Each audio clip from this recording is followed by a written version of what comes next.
ولك ابو الضروق هام تشخمش بيك. ولك ليش تحكي علي مثل البرابيق؟ اول شي انا ما حاكي. كان مو سمعتك ورا الباب، انت سمره وانت بيضه، ابو حلق جايف. ها غلطانه. باعوا بالضروق. خلي اقول لك شغله. قولي. صير قبالنا وقول انا وانا، مو مثل المرة تسولف ورانا. مشبلك؟ سكتنا عليك ما ردينا مو خوف، اي ما ردينا مو من مستوانا. وانت عندك مستوى مشخمه.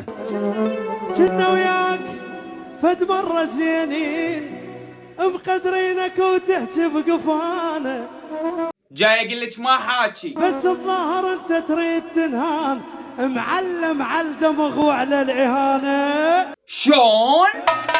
هيا